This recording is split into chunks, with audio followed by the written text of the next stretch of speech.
Okay, this is it, right down here. Yeah, it's right down the hallway here.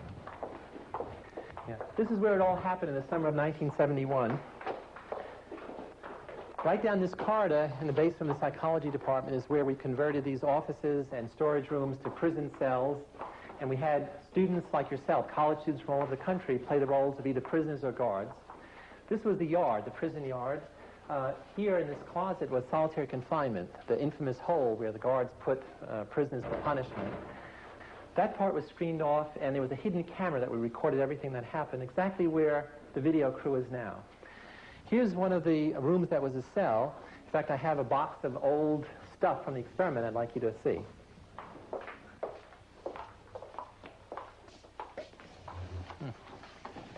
Here's a box with old memorabilia from our study. The sign. This is one of the prisoner's uniform, prisoner 819. You can see it's really a dress. Here are the chains that the guards made the prisoners wear to remind them of their status. The military kind of uniforms the guards wore, their billy club, symbols of power and authority. And you can see over on the wall, one of the prisoners etched the days of the week to mark the passage of time, starting on Sunday, Monday, through the rest of the week. Well, how long did the study last? Well, we were going to run it for 2 weeks, but we had to end it after only 6 days. What was that? Prisoner 819 did a bad thing. Prisoner 819 did a bad thing. Prisoner 819 did a bad thing. Prisoner 819 did a bad thing.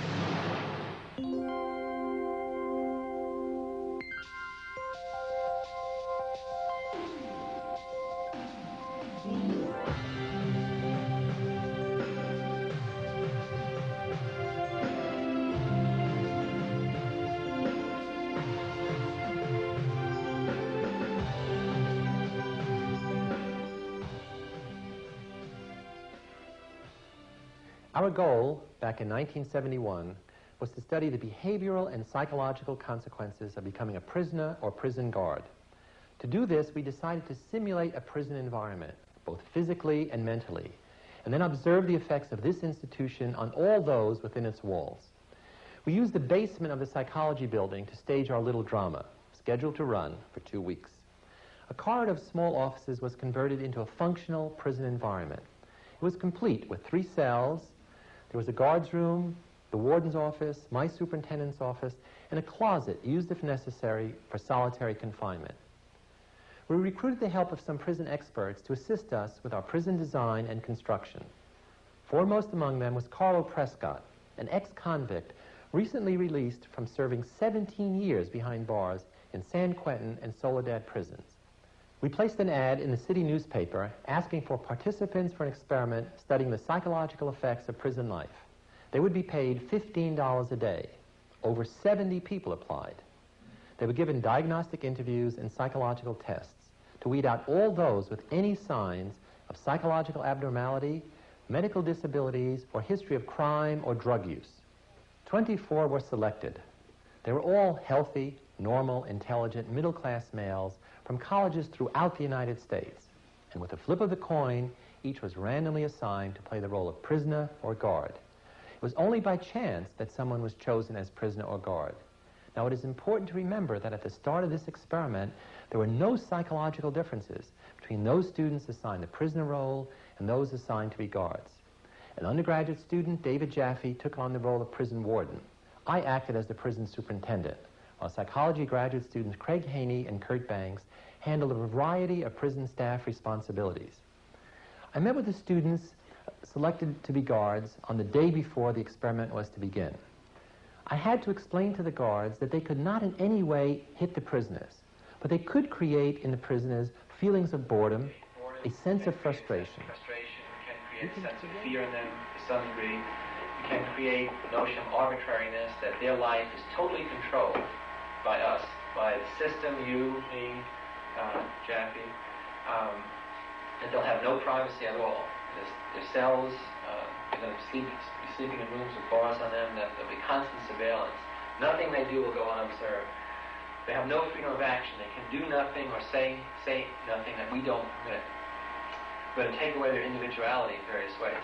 In general, what all this leads to is a sense of powerlessness. That is, we have total power in the situation, and they have none. So what's going to happen tomorrow is, we told the students to wait in their houses or rooms where they're living. Squad cars are going to pull up. Two policemen are going to come out and ask the guy his name and visit him.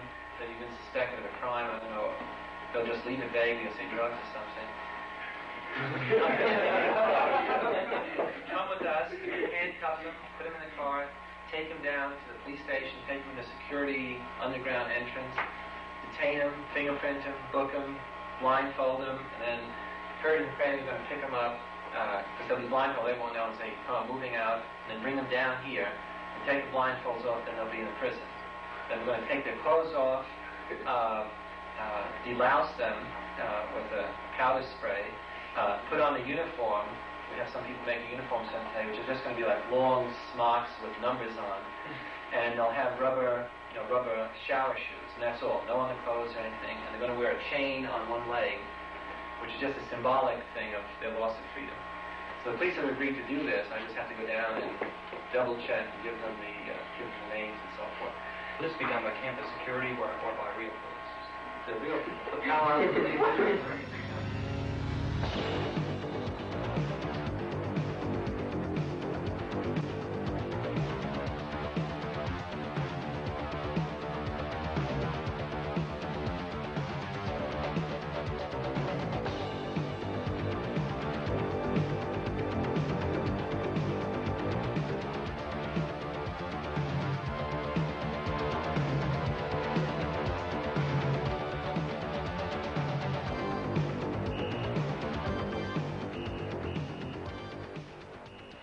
Police car pulls up in front, and a cop comes to the front door, knocks, and says he's looking for me. So they took me out the door. They put my hands against the car. It was a real cop car. It was a real policeman, and there were real neighbors in the street who didn't know that I was. This was an experiment, and there was cameras all around and neighbors all around. They put me in the car. Then they drove me around Palo Alto. They took me to the police station, the basement of the police station.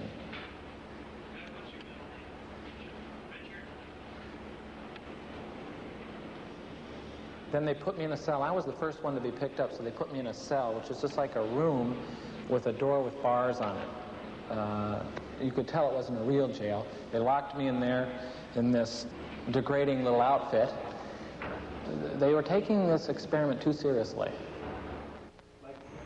Well, when I first got here, even though there was, I had to strip and go through the process, and they would call me names and made me look in the mirror and see how ridiculous I was and stuff, I still didn't feel at all like I was in the prison. I was just looking at it as a job. And I was told not to talk, say anything. I was placed in the cell, and there was another prisoner in there, but still, I looked at it as a job the whole first day.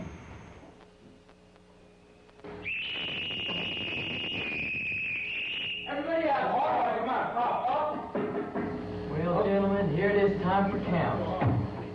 At 2:30 a.m., the prisoners were rudely awakened from their sleep by the night guard shift for their count. The guards were told to routinely perform counts to familiarize the prisoners with their numbers and determine that they were all present and accounted for. But more important, it provided a regular occasion for the guards to interact with and exercise control over the prisoners. There were several counts every day and night. As you can see in this first count, the prisoners were not yet into their roles. They weren't taking it too seriously. They were still trying to assert their independence. The guards were also having some trouble with filling out their new roles, trying to assert some authority over their prisoners. Hey! I don't want anybody laughing. Let's have no laughing now. There's no laughing now. You guys will be on your room. Well, the first day I was on the job, I knew it was going to be tough because from what we were supposed to do, we were supposed to try to make prisoners lose all sense of identity, and I really didn't think I was going to be able to do it. So the first day I just sort of watched the others on my shift, really. Because the first day passed without incident, We were surprised and totally unprepared for the rebellion which broke out on the morning of the second day.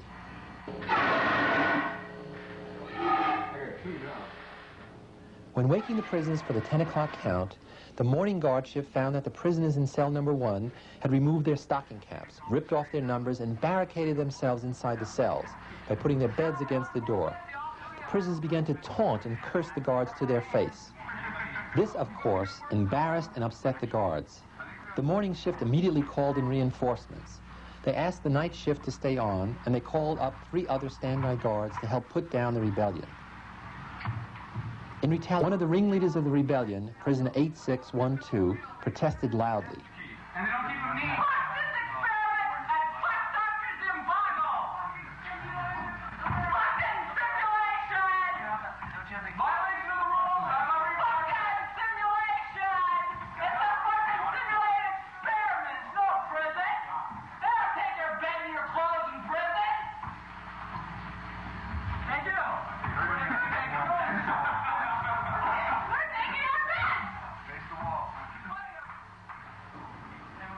The guards threw him into the hole.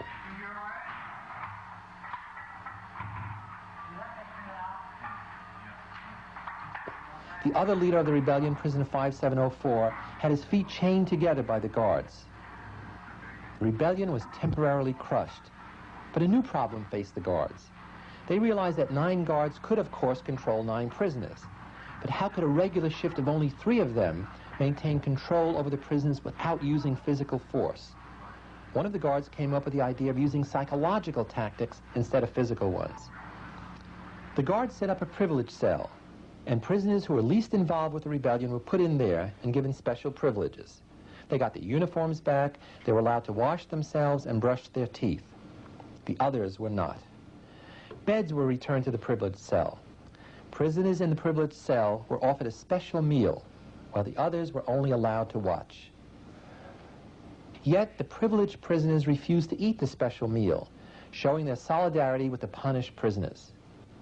Prisoner 1037 refused to come out of the hole until all the beds had been returned. The prisoners seemed to be winning.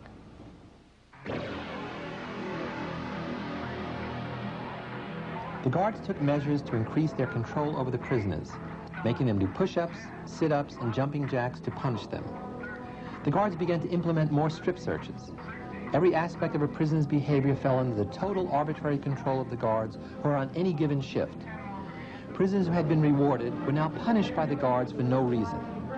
Going to the toilet became a privilege that a guard could grant or deny. And after the 10 p.m. lockup, the prisoners had to urinate and defecate in a bucket, which was left in their cells. And on occasion, the guard would refuse to let the prisoners empty that bucket until morning, and the cells began to smell.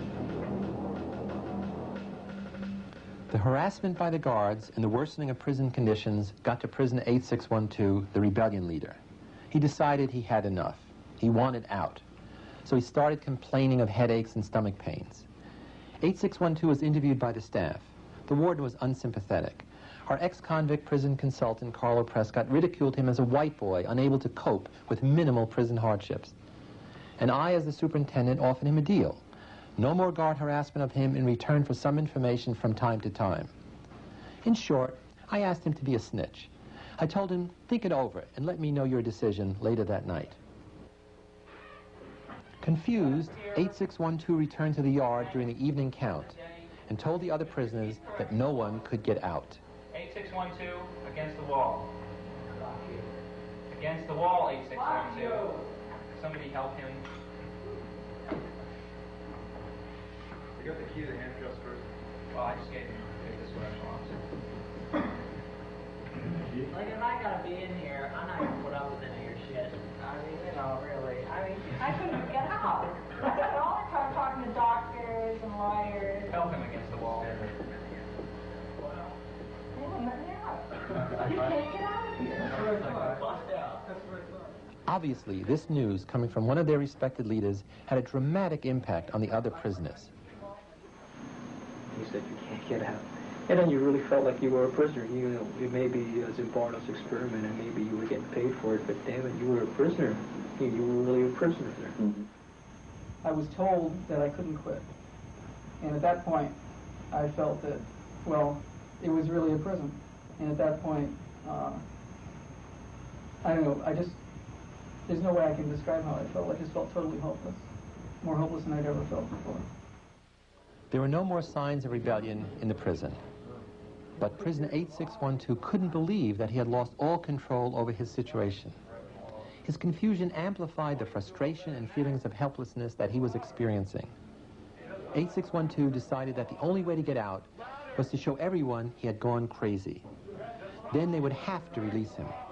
He began to play the role of the crazy person, but soon the role became too real as he went into an uncontrollable rage. I feel so fucked up inside. I feel really fucked up inside. You don't know. I gotta go. To a doctor, anything. I mean, Jesus Christ, I'm burning up inside. Don't you know? I can't say that. I'm fucked up. I don't know how to explain it. I'm all fucked up inside. I want out! I want out now! Less than 36 hours into the experiment, we had no choice but to release prisoner 8612. Tuesday was visiting day. We were worried that once the parents saw the condition of our jail, they would want to take their sons home. We decided to manipulate both the prisoners and the visitors to preserve our institution. First, we cleaned the prison and groomed the prisoners. The guards took down the sign over the hole, fed the prisoners a hot meal, and warned them not to complain or the visiting hour would be cut short. When the visitors arrived, they were first greeted by an attractive receptionist, Susie Phillips. Music was piped in over the intercom system. The visitors were made to register and then to wait half an hour while their sons were finishing a late dinner with some extra dessert. We wanted to undercut any complaints the prisoners would make by having the situation be so obviously pleasant and benign. Also, we wanted the parents to attribute some unexpected inconveniences to their sons' neglect in writing to them about a number of visiting rules and regulations. Visits were monitored by a guard, limited to only 2 visitors per prisoner and to only 10 minutes total. Of course, these adults complained about such arbitrary rules. But since they obeyed despite their dissent, the institution had retained its authority in this situation. Visitors left their distressed sons in our jail, content that we were doing a good job in running this simulated prison experiment. Visiting hour went off without a hitch. The hitch came after the visit, when the parents had left. The guards had picked up a rumor that the prisoners were planning an escape. According to the rumor, prisoner 8612, whom we had released the day before, was going to return with a bunch of his friends and force the release of the other prisoners. Next, we decided to dismantle the prison and move all the prisoners up to a remote storage room on the top floor. Extra guards were called in to help clean it out and transport the inmates and bolster security. The plan was for me to be waiting in the basement in the empty corridor when 8612 returned with his friends. I would tell him that we decided to end the experiment early and that everyone had gone home. After they left, we would rebuild the prison. We even discussed luring 8612 back and then imprisoning him because he had been paroled under false pretenses. The confrontation never came off. No one ever showed. The guards had wasted the whole day tearing down and then rebuilding their prison, and even missed lunch. Someone was going to pay for all this. Down. Up. The guards again escalated very noticeably their level of harassment of the prisoners and increased the humiliation that they made the prisoners suffer. Push-ups increased in number and severity. The counts became grueling ordeals lasting for several hours. They made the prisoners clean out toilet bowls with their bare hands and polish the guards' shoes. Prisoners, and I began to lose all sympathy I had for them, and any respect that might have been present, I just shut out. Then I began to treat them as cordially as possible, as harshly as possible. And by the third day, I had done such a good job convincing myself that I was acting like that. I treated the prisoners like they were of a distinct inferior order than myself, I would say. Smoking is a privilege. Smoking is a privilege. What is smoking? A privilege. What? A privilege. Smoking. Prisoner 819 was our next problem. He refused to take part in the 6 a.m. count and to do any exercises. Then he messed up his cell and barricaded himself in. In retaliation, the guards made his cellmates do mindless work of moving boxes back and forth. You're not only not getting a cigarette, but for as long as the cell's blockaded, you're going to be in solitary when you get out. I go, what? Down, out. Keep an eye on him. 819 was put in the hole. Just then, we were visited by a Catholic priest who had been a real prison chaplain. He had agreed to come down to assess the reality of our situation compared to those he had known. The prisoners were invited to talk with him, and only 819 refused. Some surprising things happened. When introducing themselves, half of the prisoners used their number, not their name. When asked why they were in jail, most answered with the charge told to them by the Palo Alto police. The priest asked them what action they were taking to get out of jail while they were awaiting trial. The prisoners really got confused. He chided them for not knowing their civil liberties and for not getting a lawyer to bail them out. He followed through with his role as prison chaplain by calling some parents to get a public defender for their imprisoned sons. Prisoner 819 finally agreed to meet with the priest. As soon as he was taken out of the hole and he started talking with the priest, 819 broke down crying. I tried to calm him down and took him to a special rest and recreation room down the hall. After a good meal, he could leave if he wanted to. The priest told me that 819 and our other prisoners were acting just like first-timers, who were confused, frightened, and emotional before they got hardened by the prison system. Our jail seemed very real to him.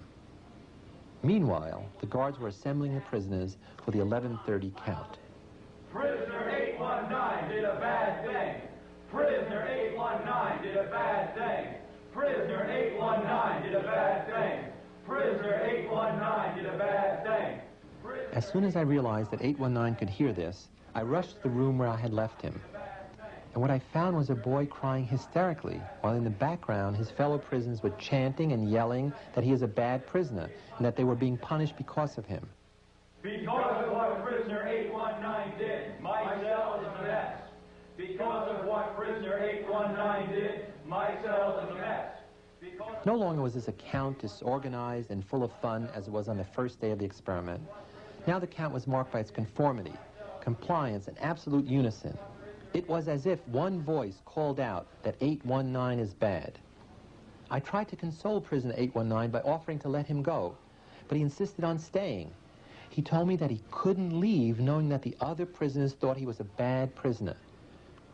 I managed to get through to him by reminding him who he really was, and what this place really was, and who I really was. As that other reality broke through, he agreed to be released from his imprisonment and quit the experiment. To replace prisoner 819, we brought in a new prisoner from the standby list, prisoner 416. Like the others, he was stripped, deloused, and placed in the prison environment. We wondered what effect would this newcomer have on our old-timers who had been through so much, and how would this all look to him? The madness of this place, which had evolved gradually for the other prisoners, was for him full-blown upon arrival. If he rebelled against the guard's authority, would the others follow this new leader, or not?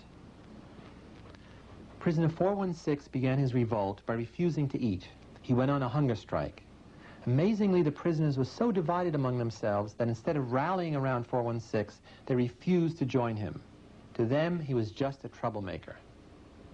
The guards used this lack of solidarity displayed by the other prisoners to try to break and control prisoner 416.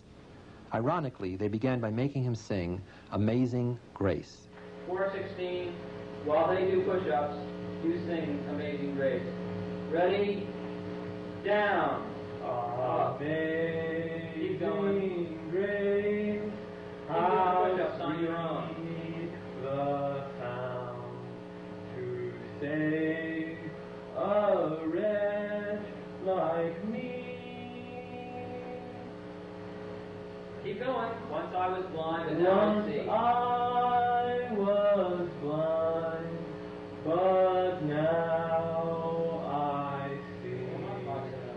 Since I saw God, I'm free. Not bad. Everybody over on your back on the floor. Oh, stay down there. Stay down there. By this stage in the experiment, the prisoners had displayed 3 ways to cope with their feelings of frustration, absolute powerlessness, and their growing sense of helplessness and despair. At first, most prisoners fought and rebelled against the guards.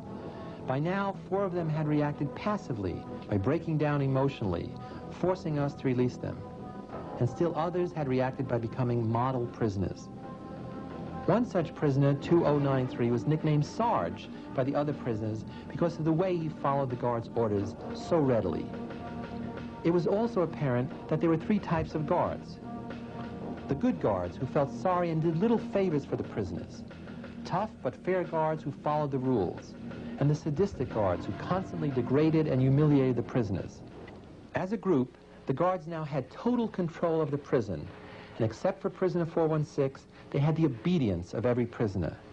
They could literally dictate whatever behavior they wanted from them. The guards tested their control over the prisoners by making them write a letter home. No need to visit, it's 7th heaven. No need to visit, it's 7th heaven.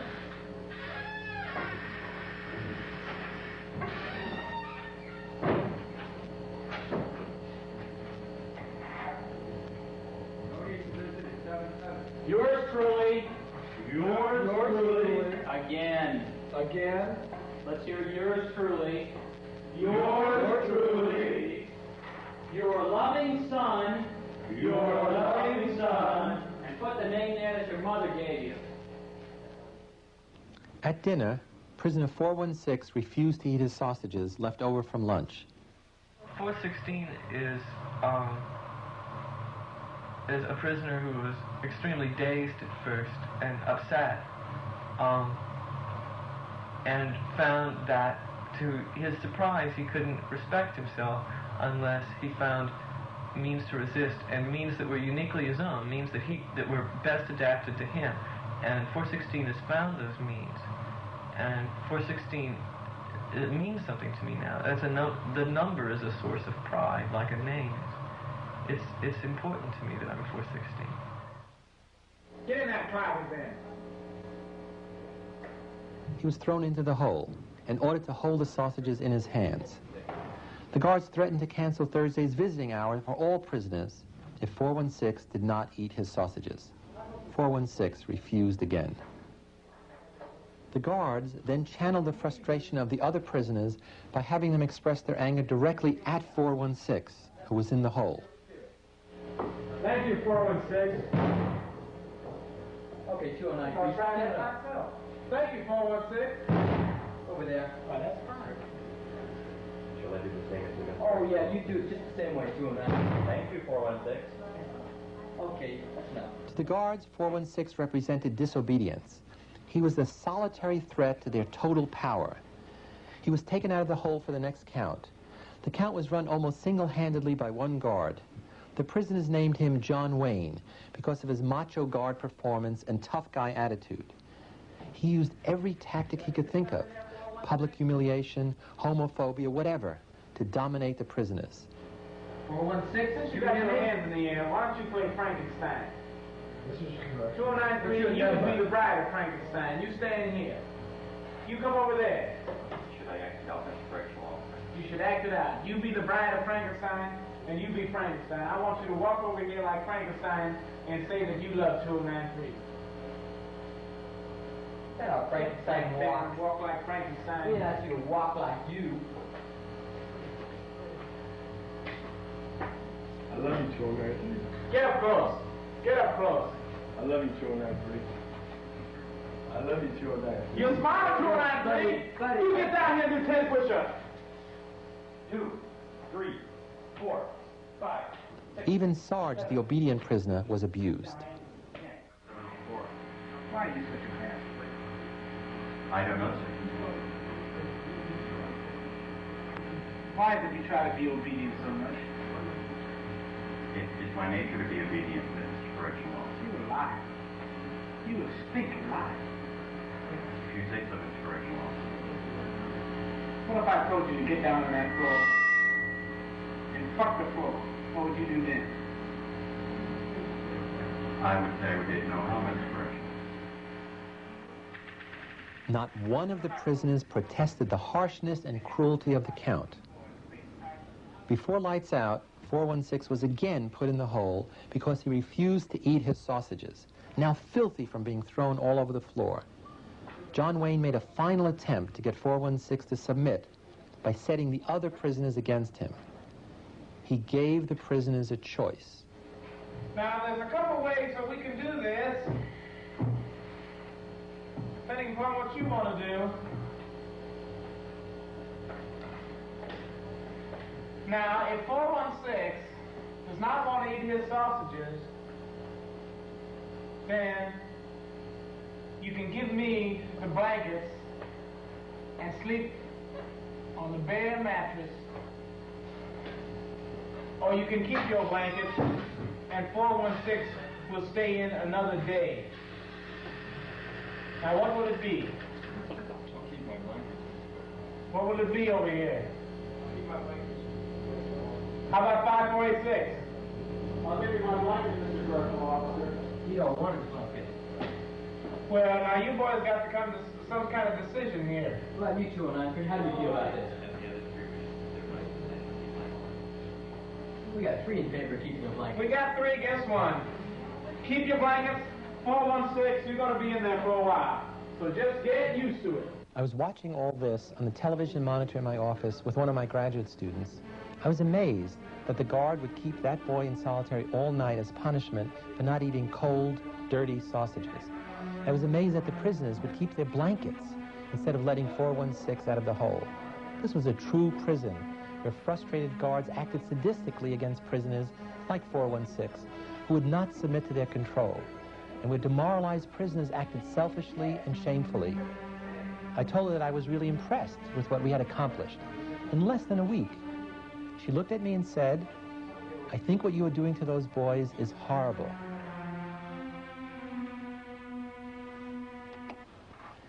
And she was right. I had to end the experiment, because that's what it was, an experiment, not a prison. These were real boys who were really suffering, and that fact had escaped me. I and everyone else around me, except for that graduate student, had gotten so far into their prison roles, prisoner, guard, superintendent, whatever, that it was hard to separate reality from the simulation. It just didn't occur to me until she spoke out that I, as a psychologist, as a human being, had to do something about that suffering.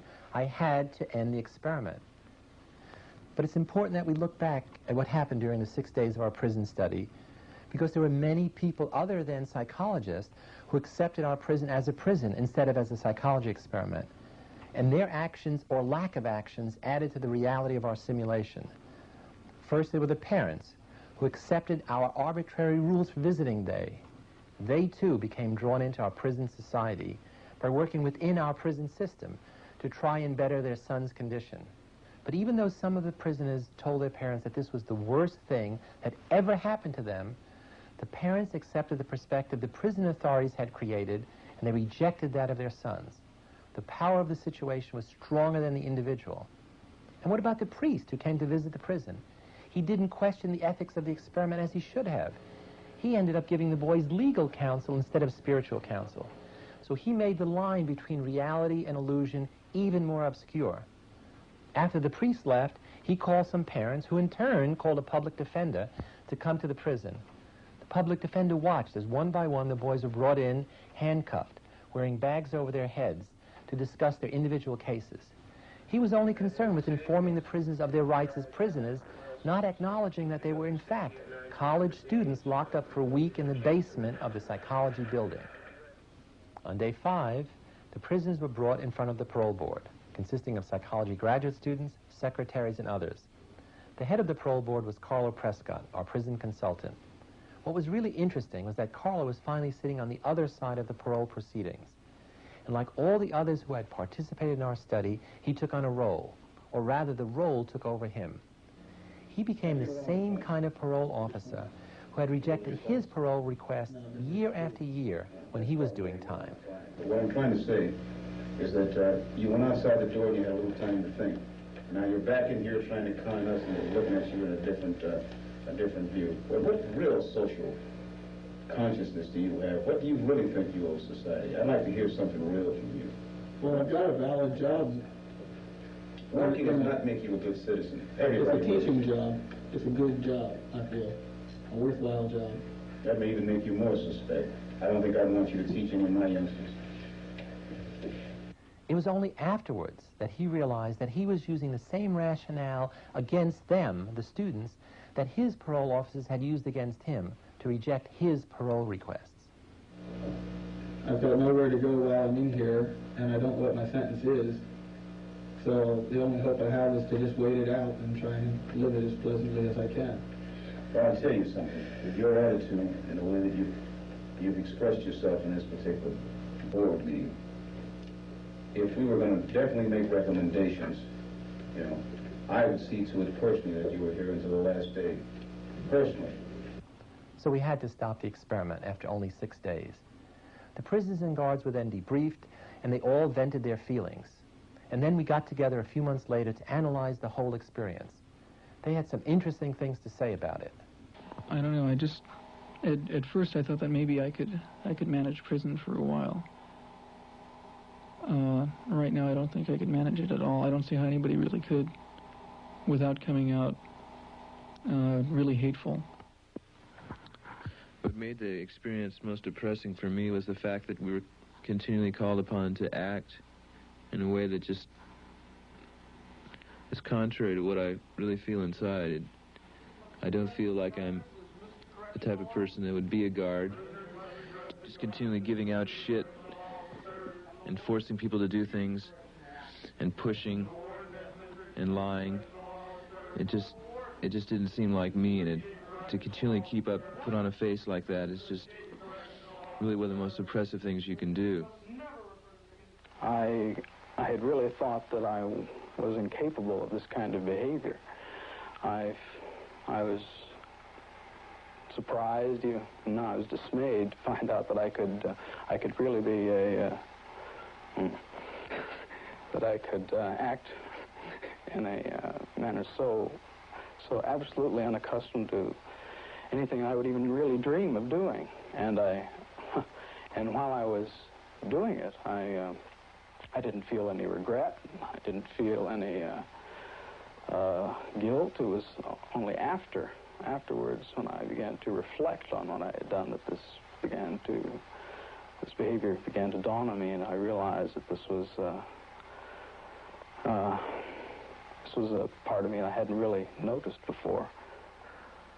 I began to feel that I was losing my identity, that the person that I call Clay, the person who put me in this place, the person who volunteered to go into this prison, because it was a prison to me, it still is a prison to me. I don't look on it as an experiment or a simulation. It was just a prison that was run by psychologists instead of run by the state.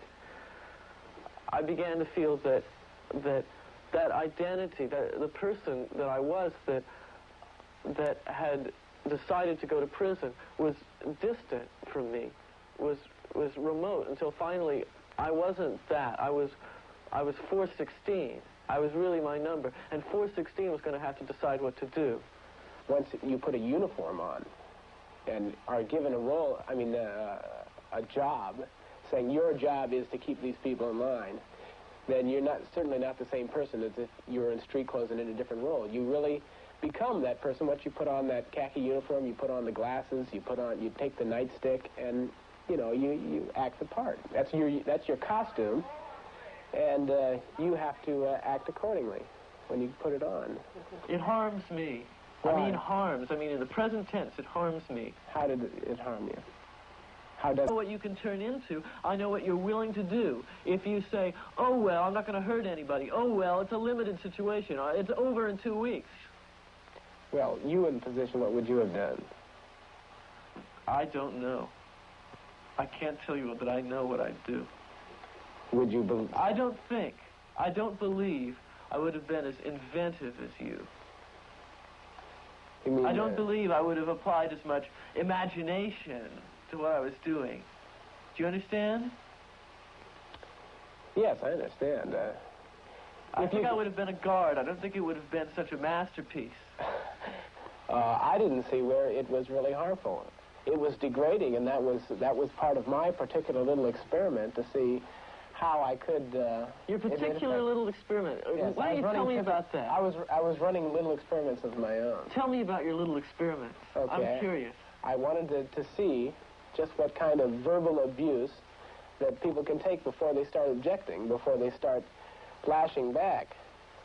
Yeah. Under the circumstances, and it surprised me that no one said anything to stop me. No one. I started to abuse people so much. I started to get so profane that, and still people didn't say anything.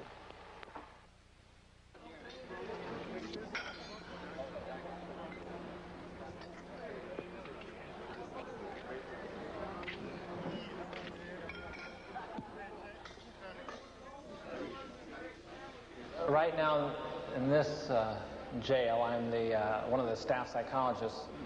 This I've been doing for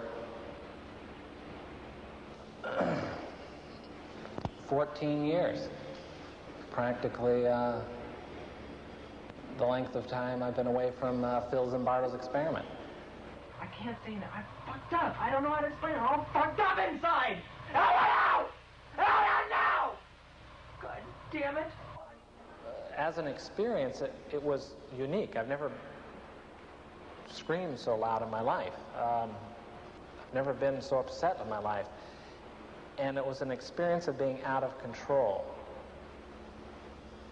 both of the situation and of my feelings. And maybe I always have had difficulty with the notion of losing control. I wanted to understand myself, so I went into psychology, so that the unconscious wouldn't so control me, as it did that whole experiment, that whole situation. I was confused. I didn't know what my role was. And I figured, well, I'm thinking now, I'll go into psychology, I'll learn what makes a person tick. I won't be so afraid of the unconscious. The Stanford prison was a very benign prison situation, and it still caused guards to become sadistic, prisoners to become hysterical, other prisoners to break out in hives. I mean, here you had a benign situation. It didn't work. It promoted everything a normal prison promotes. The guard role promotes sadism. The prisoner role promotes a feeling of confusion and shame. Anybody can be a guard.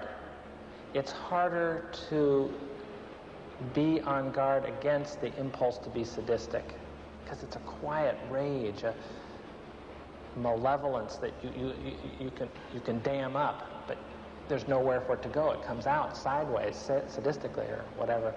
Whereas I think you do have more control, maybe because this is my experience. Everybody needn't be a prisoner. I think if I went through the experience now, I wouldn't have been nearly so confused. I would have been able to do a lot of things differently and not have felt so unsure of what to do. I would have known much more about my options. And there are real prisoners I have met in jail who were people of exceptional dignity, who did not put down the guards, who were very respectful of the guards and do not create in the guard a sadistic impulse. And they could rise above the shame of the role, and they knew how to preserve their dignity within that situation. Dr. Zimbardo, I'm concerned about the subjects. What happened to them afterwards? Yeah, were there any long-term negative effects? Happily, no. We did do extensive follow-ups, both bringing all the subjects back individually or in groups over a period of that first year, and then for the next 10 years we've surveyed them by mail and phone. And the consensus is that they did suffer during that week, but they learned a great deal about themselves and about human nature that most of them say was quite valuable. In addition, the effects were really situation-bound, limited to that situation, for several reasons. One, we picked boys who were normal and healthy in every way, and so they were able to rebound back to that position of mental, physical health after they were out of that situation. And then we were able to explicitly make the point that what we saw, what they experienced, was the power of the situation. So it told us about the situation they were in and not anything about themselves. That what they did was not diagnostic of any personal pathology. It was diagnostic of the pathology of prison-like situations. Why didn't you stop it sooner? It seems unethical to let it go on for so long. It was unethical. There's no question about that. People suffered in this experiment as subjects. It went on too long because I got trapped in the dual role of principal investigator of the research project and prison superintendent of the Stanford County Jail, which I never should have done. The other issue, the central issue about the ethics of this study weighs the cost to the subjects, which were real and tangible, their suffering, against possible benefits to them and benefits to science and society. And we were able to use this study to promote prison reform. Lastly, the study makes a very profound point about the power of situations, that situations affect us much more than we think, that human behavior is much more under the control of subtle situational forces, in some cases very trivial ones, like rules and roles and symbols and uniforms, and much less under the control of things like character and personality traits that we ordinarily think as determining behavior. I'm a college undergraduate. I can't possibly imagine myself ever being a prisoner or a guard. What relevance would this have for the everyday person? Yeah, and is there as much relevance for females as well? Yeah, it's important not to think of this as prisoner, or guard in a real prison. The important issue is the metaphor of prisoner and guard. What does it mean to be a prisoner? What does it mean to be a guard? And a guard is somebody who limits the freedom of someone else, uses the power in their role to control and dominate someone else. And that's what the study is about. And so any situation you're in where there's this power relationship between husbands and wives and parents and children and teachers and students and doctors and patients and in the military and so many situations, we think this study has relevance for you. In thinking about this kind of research, we began to think, what are the situations in which people voluntarily give up their freedom? Well, the one obvious kind of person who internalizes both the prisoner and guard mentality, the part of you that says, you can't do it, which puts coercive limitations on you, and the part of you which says, okay, I have the ability and motivation, but if you say so, I won't do it, and limits his or her own freedom, is the shy person. And that we began to see shyness as a self-imposed psychological prison. And right after we finished the prison experiment, we began thinking about shyness and studying it, and it turns out nobody had ever studied it seriously. And so for the next 15 years, we have been doing research on shyness at Stanford, and then set up the first Stanford shyness clinic, the first shyness clinic in America, the Stanford Shyness Clinic. And so we went from imprisoning people in our experiment to doing research and then therapy, which has exactly the opposite goal, to try to help people free themselves from prisons that they create. So we think it has very important implications for all of us in our everyday life.